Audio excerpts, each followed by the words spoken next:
যত বেশি আপনি পাপ করবেন, যত বেশি পর্ন দেখবেন, যত বেশি মাদক খাবেন, যত বেশি জুয়া খেলবেন, যত বেশি অহেতুক সময় নষ্ট করবেন, যত বেশি আপনি অন্যের ক্ষতি করবেন, ঠিক আছে, নিরপরাধ মানুষের উপর নির্যাতন করবেন, যত বেশি আপনি পাপ করবেন, পাপ, এই পাপ করতে করতে করতে মানুষের অন্তর কঠিন হয়ে যায়।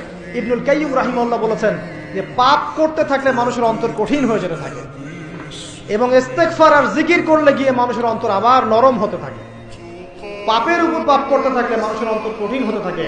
এই বিষয়ে রাসূলুল্লাহ সাল্লাল্লাহু আলাইহি ওয়াসাল্লাম বলেছেন, যখন মানুষ একটা পাপ করে কলবের মধ্যে একটা কালো দাগ পড়ে যায়, যখন আরো একটা পাপ করে আরেকটা কালো দাগ পড়ে যায়।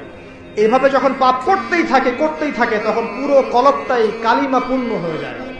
এই অবস্থায় যদি সে তওবা করে আল্লাহ পাক মাফ করে দিবেন। যদি এই অবস্থায় তার মৃত্যু হয়ে যায়, তার আত্মাটা থেকে দুর্গন্ধ বের হতে থাকে, যে আত্মাটা কবজ করতে পর্যন্ত মালাকুল মউত মানে ঘৃণা পোষণ করে।